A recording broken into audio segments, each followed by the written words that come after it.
Bonjour tout le monde. Je suis vraiment reconnaissant d'être là ce matin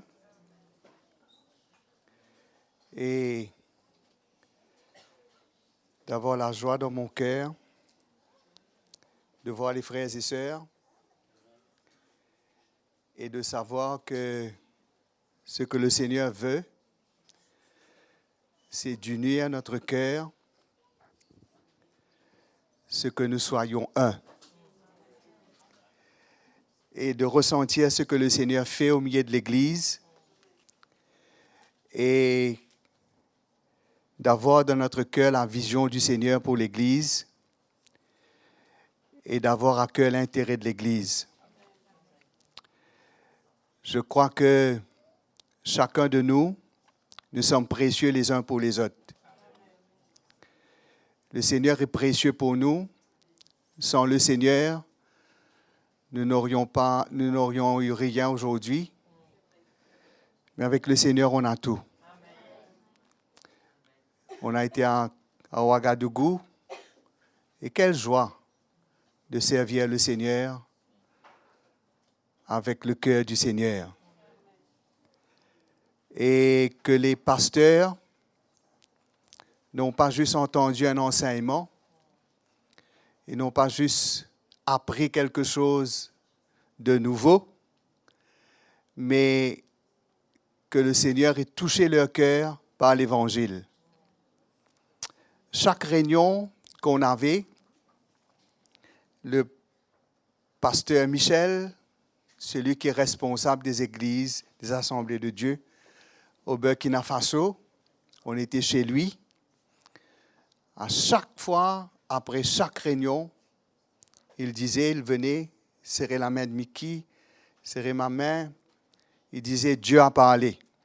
Amen. Et moi, je ne ressentais pas qu'il disait ça pour nous faire plaisir. Je ne ressentais pas qu'il nous flattait en disant cela, cherchait à nous flatter, mais que vraiment, lui-même, il a entendu de Dieu. Et qu'il sait que ces pasteurs qui sont avec lui ont entendu du Seigneur. Et il le disait à chaque réunion. Et je suis sûr que ce n'est pas une répétition ou d'être bien élevé, d'être gentil, mais le Seigneur parle vraiment. Amen. Et quand Dieu parle, la parole de Dieu nous dit, dans le psaume 29, je crois, que la voix de l'Éternel brise les cèdres du Liban. Pas que les cèdres du Liban, c'est l'orgueil. Non? La première des choses qui est attaquée quand Dieu parle, c'est l'orgueil de l'homme. La première des choses que Dieu vise quand il parle, qu'on se sent visé. Parfois, il y a des gens qui disent, il est en train de m'attaquer, il est en train de raconter ma vie, il est en train de me mettre à nu. Comment ça? Sûrement quelqu'un lui a raconté. Mais Dieu n'a pas besoin de personne pour venir lui raconter quoi que ce soit. Dieu connaît nos cœurs. Dieu sait exactement qui nous sommes. On peut prétendre être quelqu'un, mais devant Dieu, nous sommes ce que nous sommes. Hein? Devant les hommes, on peut paraître. Devant les hommes, on peut prétendre. Devant les hommes, on peut arranger. On peut maquiller. Mais devant le Seigneur, nous sommes à nu. Le Seigneur nous connaît tels que nous sommes. Et ce qui est merveilleux avec le Seigneur, malgré ce que nous sommes, malgré comme nous sommes, il nous aime. Cela ne veut pas dire qu'il est d'accord avec nous. Cela ne veut pas dire qu'il nous approuve tout le temps. Le Seigneur souvent nous désapprouve. Et quand il nous désapprouve, c'est que vraiment nous méritons d'être désapprouvés. Et comment c'est important de chercher à être approuvé de Dieu, non pas des hommes. Hein? Comment l'apôtre Paul dit, dis-moi, je ne cours pas comme à l'aventure, je ne frappe pas comme battant l'air, je ne marche pas avec le Seigneur juste pour être un prédicateur, juste pour prêcher aux autres, je me prêche à moi-même avant tout. Avant tout, je veux maîtriser ma chair. je veux assujettir cette chair. Je veux la brider. Je veux la tenir en bride. Il dit pourquoi? Afin qu'après avoir prêché aux autres, je ne sois pas moi-même désapprouvé. Il y aura des surprises dans le ciel, mes frères et sœurs. Parce que de la manière que nous conduisons ici-bas, de la manière que nous vivons notre vie chrétienne, de la manière que nous servons le Seigneur, nous devons nous assurer que nous le faisons de la bonne manière.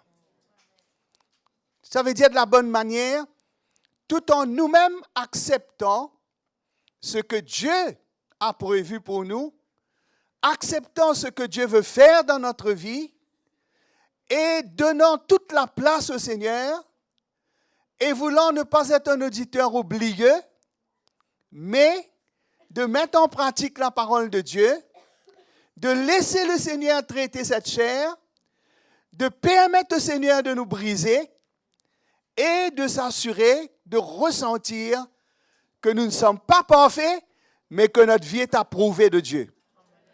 Que nous avons cette attitude en nous où nous ne voulons pas juste dire des choses, où nous ne voulons pas juste confesser le Seigneur, mais nous voulons vraiment faire de Jésus le Seigneur de notre vie. Non? Et mes frères et sœurs, le moi, nous-mêmes, c'est le plus grand danger de notre vie. Vous savez que quand le peuple d'Israël est sorti d'Égypte, Pharaon a été noyé dans la mer. Non? Et toute son armée. Mais, quand ils ont continué, devant quoi ils se sont retrouvés? Pharaon était mort, fini. Mais ils se sont retrouvés avec eux-mêmes, avec leur chair. Non? C'est à ça qu'ils ont eu à faire face. Après que le Seigneur les a délivrés, la parole de Dieu nous dit, après qu'ils ont été baptisés dans la nuée avec Moïse, après qu'ils ont traversé la mer Rouge, qui représente le baptême, la mort du Seigneur, la parole de Dieu nous dit qu'ils se sont retrouvés avec tous leurs désirs charnels qui se sont manifestés. Et ils n'ont pas su, et ils n'ont pas cru, ils n'ont pas cru, ils n'ont pas su, ils n'ont pas accepté que le Seigneur avait pour eux des choses meilleures, au lieu de réclamer les désirs de leur chair, au lieu de vouloir ce que eux, ils voulaient, et comment le Seigneur les avait emmenés dans le désert pour les éprouver, pour voir quelles étaient les dispositions de leur cœur, s'ils étaient vraiment prêts à vivre par la foi, à apprendre à dépendre de Dieu. Qu'est-ce que cela veut dire, mes frères et sœurs, vivre par la foi? Vivre par la foi, c'est mettre notre chair à mort. Je ne peux pas vivre par la foi en nourrissant ma chair. Je ne peux pas dire, je vis par la foi. La parole de Dieu nous dit, le juste vivra par la foi. Il y a beaucoup de chrétiens qui ne réalisent pas que le Seigneur a vraiment vaincu l'ennemi. Et que l'ennemi qu'on doit faire face, c'est notre chair. Cela ne veut pas dire que le diable n'existe plus. Cela ne veut pas dire qu'il n'est pas à l'œuvre. Cela ne veut pas dire qu'il ne nous tente pas. Cela ne veut pas dire qu'il ne nous accuse pas. Mais le Seigneur a pris soin de lui. Non? Il y a des chrétiens qui se battent contre le diable. Il y a des chrétiens qui mettent tous leurs problèmes sur le diable. Il y a les chrétiens qui croient que le diable est l'auteur de tous leurs problèmes. Mais ils ne réalisent pas qu'eux-mêmes, ils sont un problème pour eux-mêmes. Et ils sont un problème pour les autres. Non? Le Seigneur, je vais lire un verset dans la parole du Seigneur, dans l'évangile de Luc, le chapitre 14, le verset 26. Si quelqu'un vient à moi, sans me préférer à son père et à sa mère et à sa femme, à ses enfants, à ses frères et à ses sœurs, et même à sa propre vie, il ne peut être mon disciple. Et quiconque ne porte pas sa croix et ne me suit pas, ne peut être mon disciple. Car lequel de vous, s'il veut bâtir une tour, ne s'assit d'abord pour calculer la dépense et voir s'il y a de quoi la terminer, de peur qu'après avoir posé les fondements, il ne puisse l'achever, et que ceux qui le verront ne se mettent à le railler. Hein? En disant, cet homme a commencé à bâtir, il n'a pu achever. Ou quel roi, s'il va faire la guerre à un autre roi, ne s'assit d'abord pour examiner s'il peut avec 10 000 hommes marcher à la rencontre de celui qui vient l'attaquer avec 20 000. S'il ne le peut, tandis que cet autre roi est encore loin, il lui envoie une ambassade pour demander la paix. Ainsi donc, quiconque d'entre vous ne renonce pas à tout ce qu'il possède ne peut être mon disciple. Le sel est une bonne chose, mais si le sel perd sa saveur, avec quoi l'assaisonnera-t-on? Il n'est bon ni pour la terre, ni pour le fumier. On le jette dehors, que celui qui a des oreilles pour entendre, entende. Amen. Comment le Seigneur veut nous libérer? Comment dans notre cœur devons comprendre l'appel de Dieu? Et comment qu'en répondant à l'appel de Dieu, de plus en plus, nous allons être libérés de nous-mêmes et nous allons pouvoir vivre pour les autres. Moi, je sais que ce que je dois toujours veiller, ce que je dois toujours être vigilant, que je ne crois pas et je ne conçois pas que j'ai suffisamment donné ma vie, que j'ai suffisamment compris, que j'ai suffisamment du Seigneur dans ma vie. Mais je réalise que je dois toujours m'ouvrir et m'exposer et que je dois toujours chercher à grandir et chercher à avoir plus de la vie du Seigneur en moi afin que je puisse vraiment le servir et l'honorer. Vous savez, comme on dit, le diable, on voit le diable partout, mais parfois on est aveugle et on ne voit pas notre propre besoin nous-mêmes. Et on ne voit pas cette vie, l'égoïsme qui est en nous. Et parfois, on peut relâcher. Parfois, on peut lâcher un peu les rênes et ne pas réaliser que nous avons vraiment besoin d'avoir une rigueur dans notre vie, dans notre cœur. Que nous devons être des hommes et des femmes qui ne donnent pas, ne nourrissent pas notre chair, ne donnent pas encore de l'espace à notre chair, mais de vraiment réaliser que nous avons besoin de laisser le Seigneur emmener en nous cette mort et qu'on doit être prêt à mourir à nous-mêmes afin que nous puissions vraiment servir le Seigneur. Je réalise que dans l'Église du Seigneur, les serviteurs de Dieu, nous devons toujours chercher à grandir. Nous devons toujours chercher à ne pas nous satisfaire de ce que nous sommes en train de faire, nous satisfaire de ce que le Seigneur est en train de faire, mais que nous devons toujours réaliser que cette œuvre de Dieu doit continuer dans notre vie. Qu'on ne doit pas se relâcher. Qu'on ne doit pas se relâcher, mais qu'au contraire, on doit user de rigueur. On doit être encore plus disposé pour permettre au Seigneur de vraiment mettre la mort à cette chair, parce que le danger se trouve là. Parce que le danger se trouve là. Parce que le Seigneur peut faire beaucoup de choses. Parce que le Seigneur peut nous donner beaucoup de choses.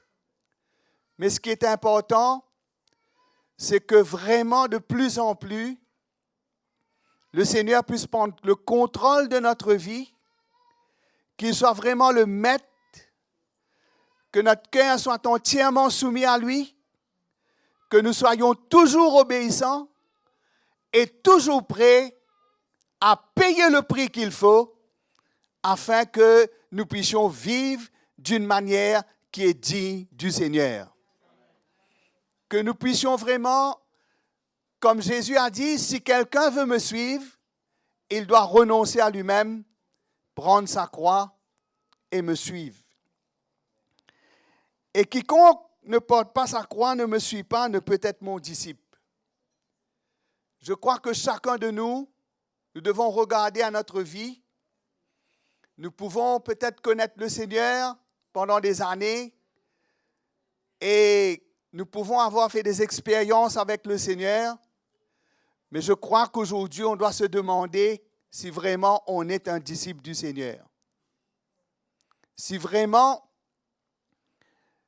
nous sommes en train de vivre d'une manière digne du Seigneur. Si vraiment aujourd'hui notre vie honore Dieu, et si le Seigneur, que notre vie plaise à Dieu, que nous avons l'approbation de Dieu dans notre vie, que nous sommes vraiment en train de vivre par la foi. Et non de vivre par nos sens. Et non de vivre avec une vision qui est charnelle et terrestre, mais que vraiment, par la foi, nous sommes en train de persévérer et de permettre le Seigneur de plus en plus de gagner notre vie. Mes frères et sœurs, l'Église du Seigneur, ce qui doit primer dans l'Église du Seigneur, ce qui de plus en plus on doit voir dans l'Église du Seigneur, on doit voir la vie de Jésus. On doit voir la vie de Jésus. On doit voir toutes les barrières tomber. On doit voir toutes nos limites tomber. On doit voir que de plus en plus, nous devenons libres pour donner notre vie les uns pour les autres. Vraiment, nous sommes de plus en plus concernés et vraiment dans notre cœur, nous avons à cœur les autres et que l'amour de Dieu est vrai en nous. Si l'amour de Dieu n'est pas en nous, mes frères et sœurs, c'est comme le sel qui a perdu sa saveur. Si mon amour pour le Seigneur est en train de diminuer, si mon amour pour les autres n'est pas en train de grandir, mes frères et sœurs, alors mon salut n'est pas mis en œuvre. Le Seigneur n'est pas en train de travailler dans ma vie.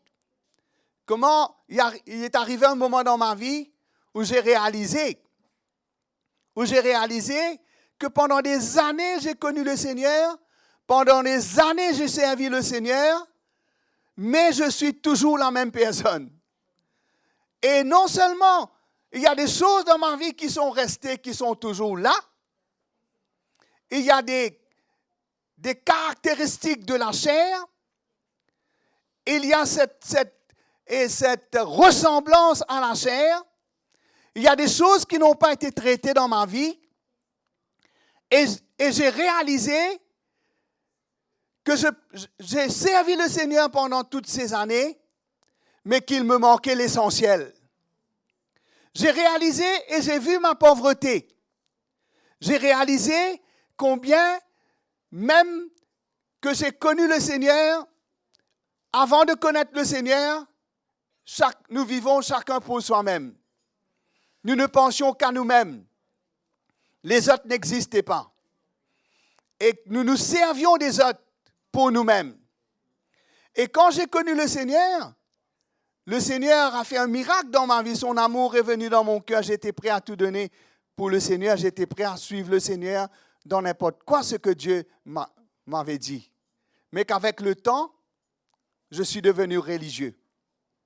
Avec le temps, je suis devenu un serviteur de Dieu, mais charnel. Et qu'est-ce que je pouvais apporter aux autres?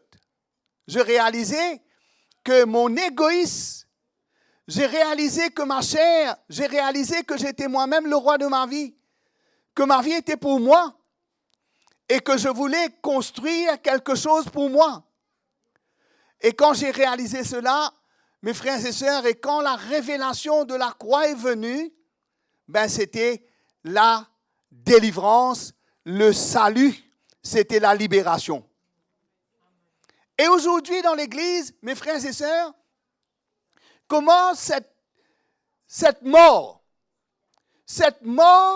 doit de plus en plus devenir conséquent au milieu de nous.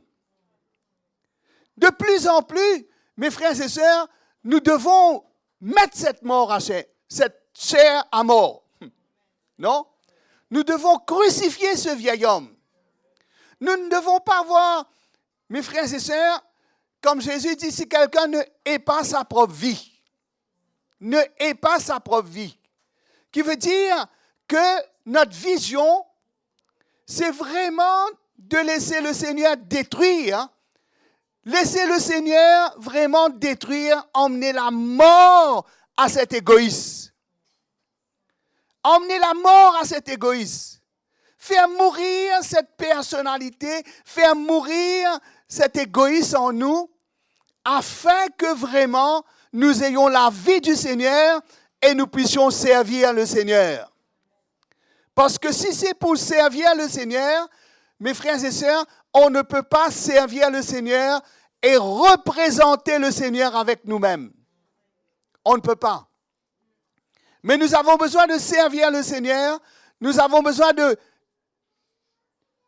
représenter le Seigneur avec son cœur, avec sa vie. Si je réalise que premièrement, en étant un mari, et que si je ne suis pas prêt à donner ma vie pour ma femme, si je ne suis pas prêt à donner ma vie au Seigneur, accepter ce que le Seigneur doit faire dans ma vie, afin que je sois vraiment pour elle une protection, afin que je puisse l'emmener dans la sécurité, afin qu'elle puisse vivre la sécurité du Seigneur, afin qu'elle s'épanouisse, afin qu'elle soit libre, afin que Dieu ait accès dans son cœur, afin qu'elle puisse vivre dans le bonheur et être libre, et aimer le Seigneur et servir le Seigneur. Si je ne suis pas prêt à donner ma vie pour cela, mes frères et sœurs, je me disqualifie. Je me disqualifie. Si, moi je sais que pendant toute ma vie, j'étais égoïste. Si je voulais que ma femme serve le Seigneur, c'est pour ma réputation. Si j'ai voulu que ma femme fasse quelque chose dans l'église, et que c'est pour que moi, je puisse tirer quelque chose dedans. Que cela puisse encore construire mon orgueil. Ou dire que ma femme sert le Seigneur. Et si je fais quelque chose pour ma femme, je savais que c'était toujours dans mon intérêt. Mais mes frères et sœurs, nous sommes appelés à reverse cela. Nous sommes appelés à nous opposer à cela. Nous sommes appelés à détester cela. Nous sommes appelés à ne pas tolérer cela. Nous ne pouvons pas tolérer notre chair et accepter de continuer à vivre de cette manière, à déshonorer Dieu et à devenir un danger pour notre propre famille. Parce qu'il y a beaucoup de chefs de famille qui ne réalisent pas le danger, qui ne réalisent pas les dégâts qu'ils peuvent faire. À chaque fois aujourd'hui que je vois Je vous dis franchement, à chaque fois que je vois un père et une mère s'asseoir avec ses enfants, je pleure dans mon cœur. Parce que, pourquoi? Parce que quand j'ai connu le Seigneur, je n'ai pas vécu comme ça. J'étais égoïste. Je ne savais pas. Je n'étais pas conscient.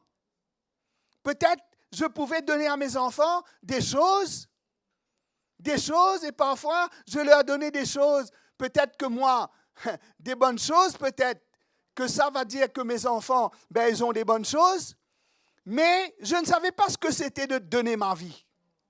Je ne savais pas ce que c'était que vraiment donner ma vie, mourir à moi-même pour que ma femme et mes enfants aient un modèle devant eux. J'ai souffert de cela. Aujourd'hui, quand je regarde cela, je me dis, si je pouvais retourner en arrière. Mais je ne peux pas retourner en arrière. Mais aujourd'hui, j'ai décidé.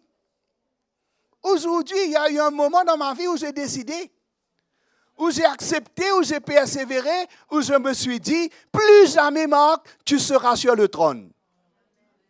Plus jamais tu régneras. Plus jamais tu seras un égoïste et un dominateur dans ton foyer. Plus jamais tu contrôleras ta femme. Parce que moi, je contrôlais ma femme. C'est fou, c'est terrible. Quand on partait pour acheter quelque chose, je lui ai dit, si elle veut acheter une robe ou elle veut acheter ça, elle dit, Mirella, ça, c'est pas trop bon, ça. Ça, c'est meilleur. Parce que je voulais qu'elle porte ce qui est un peu plus de l'ordinaire pour que ça me donne une certaine chose. Mais j'étais égoïste parce que je ne la laissais pas libre et choisir ce qu'elle veut. Parfois, quand on allait au marché, des légumes que moi j'aimais et qu'elle voulait acheter ça, c'est fou, hein? C'est fou. Je trouvais toujours quelque chose à lui dire pour la dissuader. Mais quel égoïste, frères et sœurs! Comment, jusqu'à quel point l'homme peut être égoïste? Jusqu'à quel point l'homme peut être orgueilleux? Jusqu'à quel point elle peut contrôler, manipuler? Moi, quand le Seigneur m'a montré ça, j'étais ravagé de voir comment ai-je pu? Comment ai-je pu? J'avais pas le droit. J'avais pas le droit. Elle ne m'appartenait pas. Elle appartenait au Seigneur. C'est le Seigneur qui est son maître. C'est le Seigneur qui l'a sauvée. Et je ne pouvais pas moi m'imposer sur elle et la dominer. J'étais égoïste. Mais quand le Seigneur m'a montré ça, mes fondations ont été secouées. Secouées. Pendant des jours, je pensais, je réalisais, je voyais, plus je voyais jusqu'à quel point, ce que je ne voyais pas. Mais plus que l'Esprit de Dieu me montrait jusqu'à quel point j'étais autoritaire, j'étais légaliste, j'étais un dictateur, jusqu'à quel point je la tenais dans ma main et je la voulais pour moi. Mes frères et sœurs, si nous ne sommes pas prêts à donner notre vie, si nous ne sommes pas prêts à payer le prix, nous serons bons ni pour la terre, ni pour le fumier. Vraiment bon à rien. Vraiment un bon à rien. Non seulement un bon à rien, mais quelqu'un qui est dangereux. Quelqu'un qui peut faire du mal et qui peut détruire. Mais comment nous avons besoin vraiment de sortir sur le trône? Nous avons besoin de descendre et de nous humilier. De reconnaître jusqu'à quel point l'égoïsme est en nous. Jusqu'à quel point nous sommes imbibés de nous-mêmes. Jusqu'à quel point nous sommes orgueilleux. Jusqu'à quel point nous voulons, nous, contrôler la vie des autres. Mes frères et sœurs, c'est comme ça dans le foyer. C'est comme ça dans les familles. S'il n'y a pas la croix du Seigneur. On peut être bon. Et même en étant bon, selon la chair, on n'édifie pas. on ne construit pas. On peut être méchant et incrédule. Non? On peut être méchant et incrédule. On peut porter sur nous un manteau religieux. Et on peut prétendre qu'on sert le Seigneur. Mais on ne peut pas servir le Seigneur si nous ne sommes pas prêts à nous humilier. Si nous ne sommes pas prêts à nous repentir. Si nous ne sommes pas prêts à reconnaître que nous avons besoin de changer. Que nous ne pouvons pas continuer comme cela. Nous ne pouvons pas, nous élever au-dessus du Seigneur. Mais que nous devons réaliser que nous avons un prix à payer. Et l'amour, mes frères et sœurs, si on veut vraiment aimer, on a un prix à payer pour avoir cet amour dans notre cœur. Cela ne vient pas automatique. Si nous voulons vraiment être le sel de la terre, comme nous disons, que là où nous allons, nous avons l'intérêt des gens. Que là où nous allons, nous avons à cœur l'intérêt des gens. Que là où nous allons, les rencontres que nous faisons, que là où Dieu nous place, que là où le Seigneur nous permet d'être, mes frères et sœurs, nous ayons à cœur le salut des autres. Que nous sommes des serviteurs et des servantes du Seigneur. Nous ne sommes pas des chrétiens qui connaissent tout. Nous ne sommes pas des chrétiens qui sont sauvés et que les autres sont perdus. Mes frères et sœurs, nous ne sommes pas bons et que les autres sont mauvais. Non, mais que nous portons le cœur du Seigneur. Que là où nous allons, et que le cri de notre cœur, et que le but pour lequel nous vivons, c'est que vraiment l'amour de Dieu soit vrai en nous. Et que nous puissions porter un cœur pour les autres. Mes frères et sœurs, c'est facile. C'est facile de s'accommoder. C'est facile de mettre des limites. Mais moi, quand je vois qu'il y a des gens devant moi qui n'ont aucune limite dans leur vie, qui n'ont aucune réserve dans leur vie, qui n'ont aucune retenue dans leur vie, des gens qui y aura toujours de la place pour moi. Il y aura toujours de la considération pour moi. Il y aura toujours, n'importe quand, n'importe où, dans n'importe quelle situation, mes intérêts vont être à cœur. Ça, c'est l'amour de Dieu. Je me rappelle quand j'étais dans la religion, je me rappelle quand j'ai connu le Seigneur, je me suis retrouvé dans une autre religion et que c'était mort. Mort, mes frères et sœurs. Parce que personne ne pensait à personne. Parce que quand j'avais mes problèmes et que j'allais vers le pasteur, mais je ne ressentais pas un cœur. C'était même difficile de l'atteindre. Et si jamais j'arrive, mais je n'aurai pas un réconfort, je n'aurai pas une parole pour me dire, pour me relever. Mes frères et sœurs, toujours. Mais je me rappelle quand, au départ, que le Seigneur avait commencé une œuvre à l'île Maurice et qu'il y avait des sœurs et des frères qui sont venus de l'Afrique du Sud. Et que ma femme m'a dit, écoute, tu sais, mais tu vas voir la différence. Je n'ai jamais voulu aller parce que moi j'étais pasteur. Mais je connais.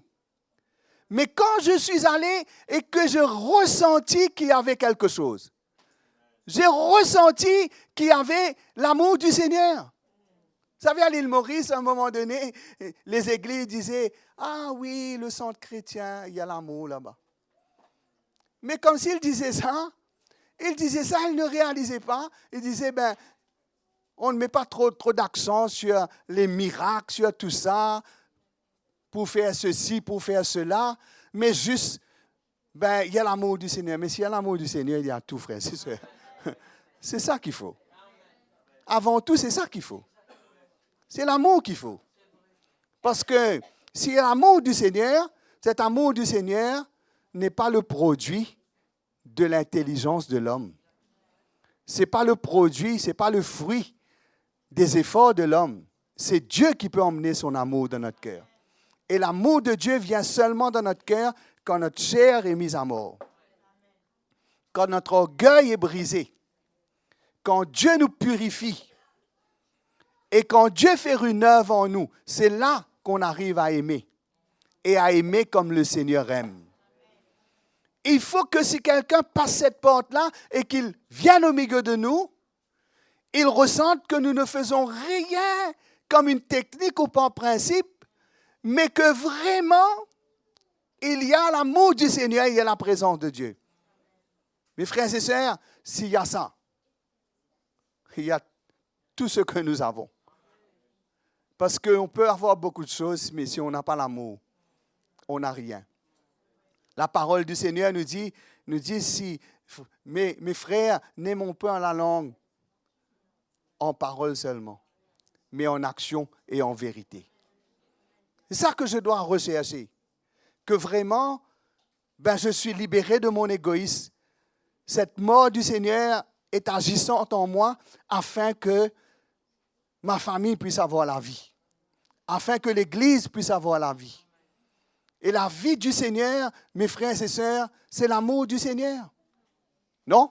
C'est l'amour du Seigneur. Que ceux qui vraiment ont besoin du Seigneur, qu'ils ressentent le cœur du Seigneur. Et c'est ça qui nous protège. C'est ça qui nous fait grandir.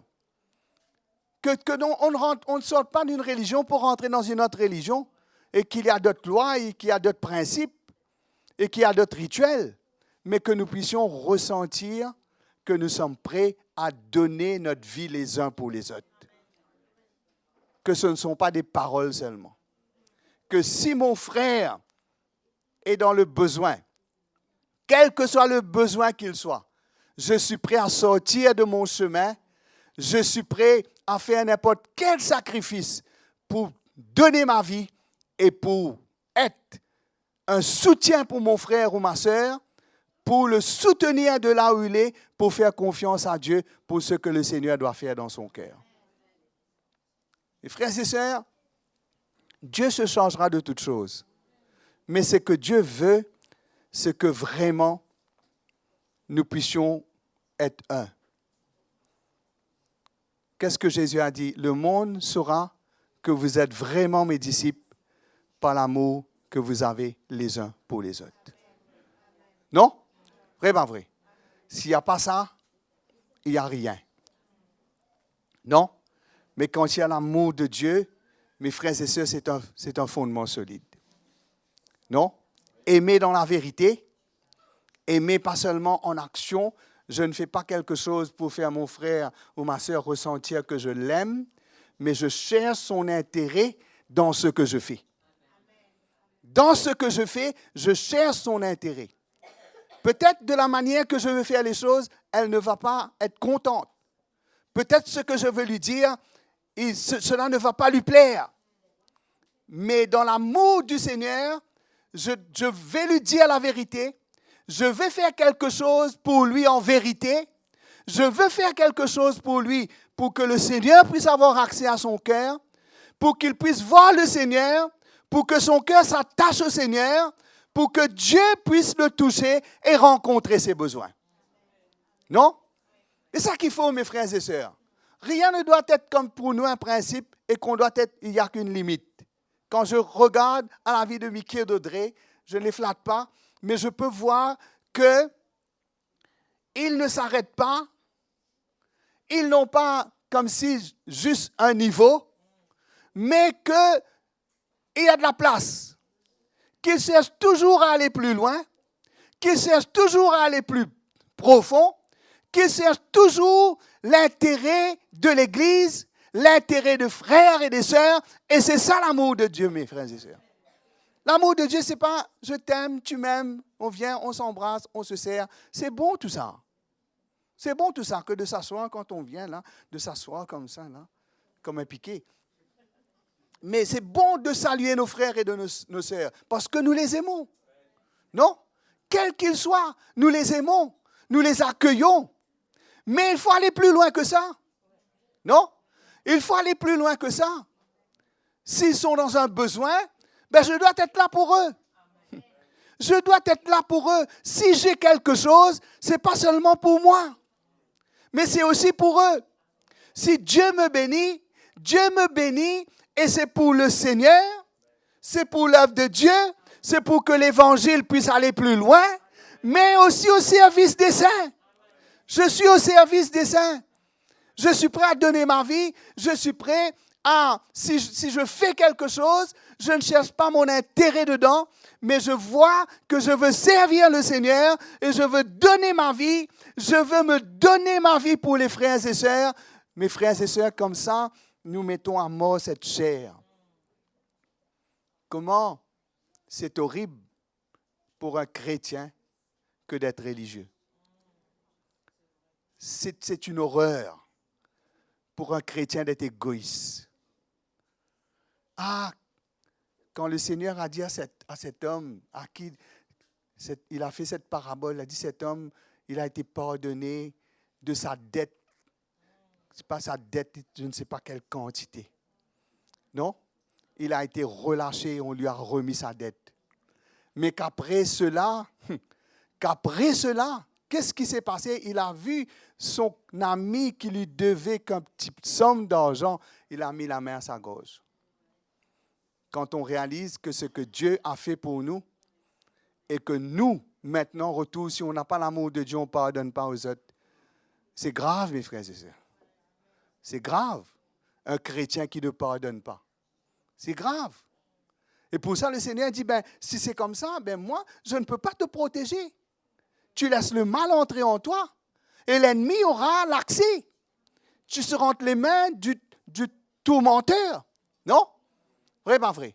Mais quand tu te repentiras et que tu pardonneras ton frère, pardonneras ta sœur, là, tu seras libre. Tu recouvreras la liberté.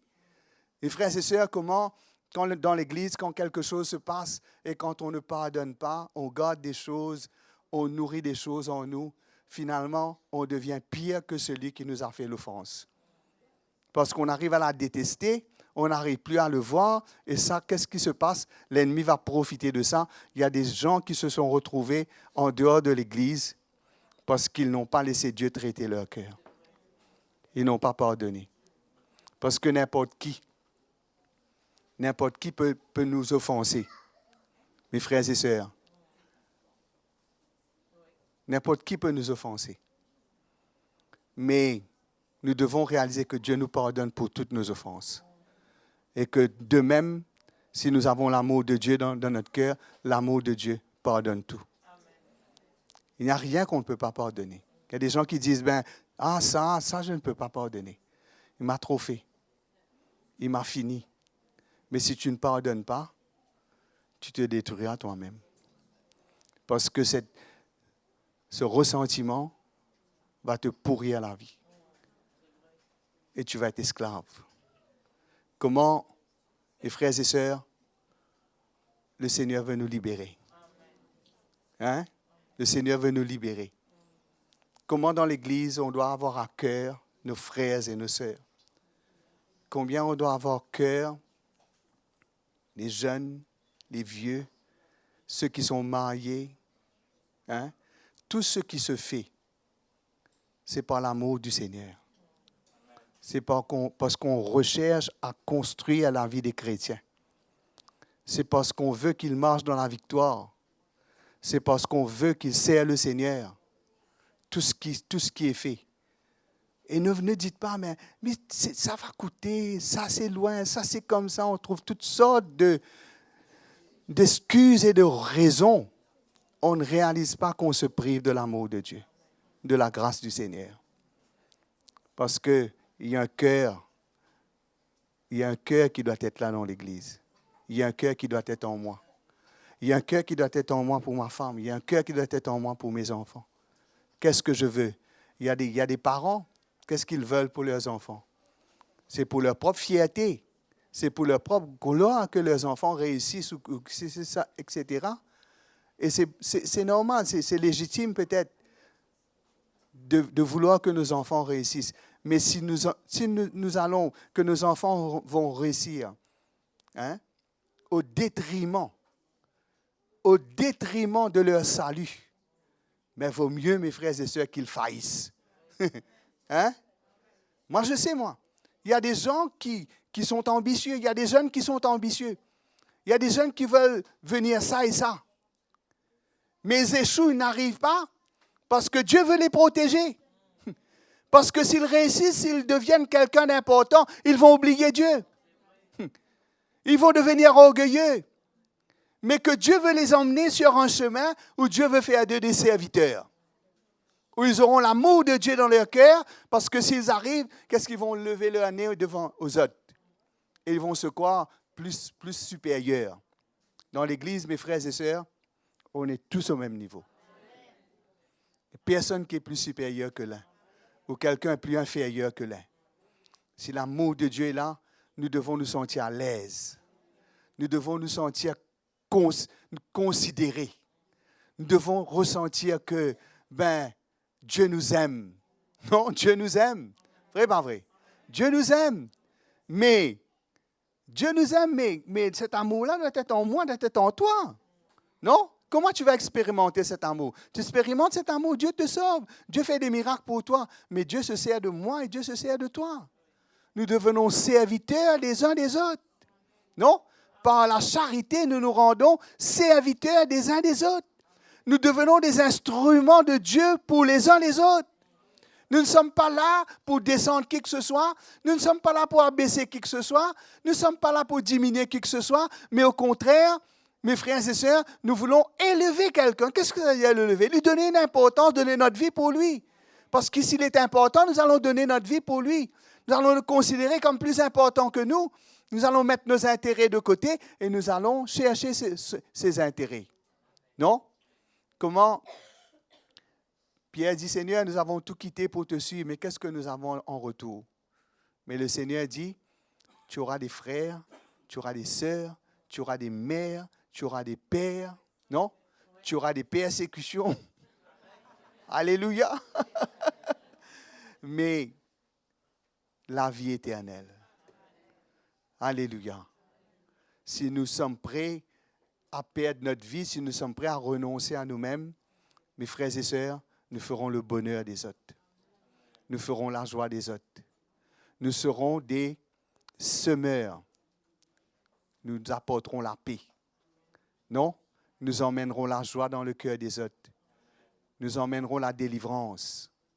Comme nous disons, si nous allons dans un endroit ou si nous faisons quelque chose, Dieu n'est pas limité, frères et sœurs. Notre Dieu n'est pas limité.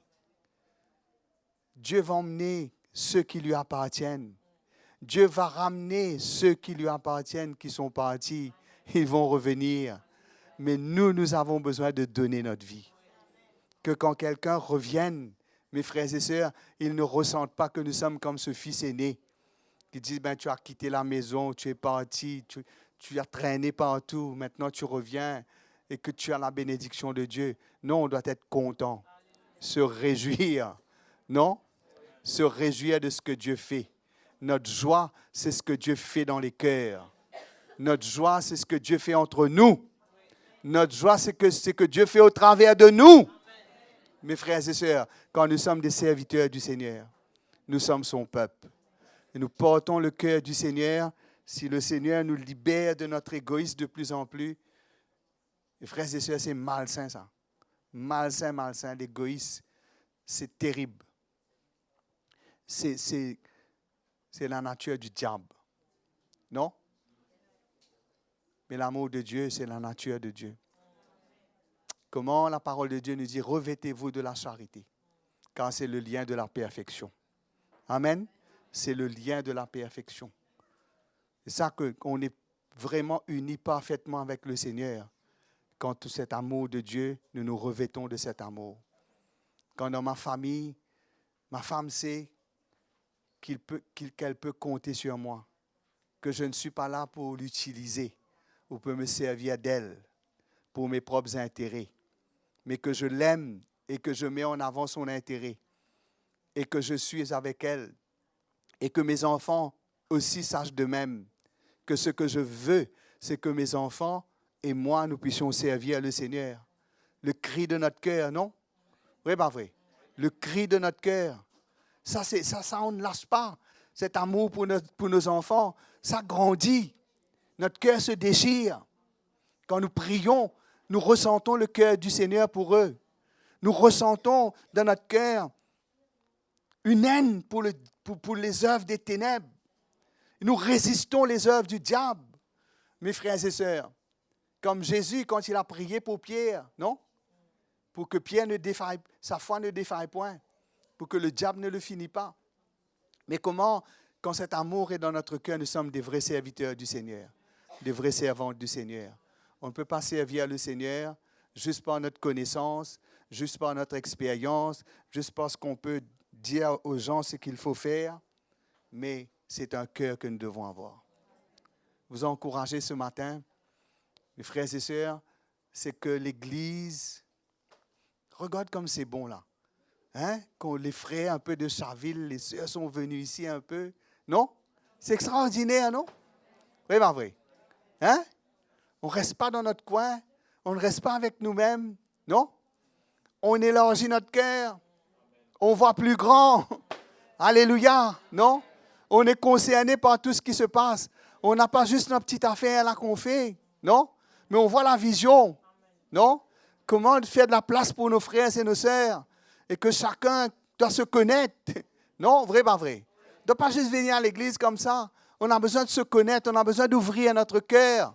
On a besoin d'ouvrir nos maisons.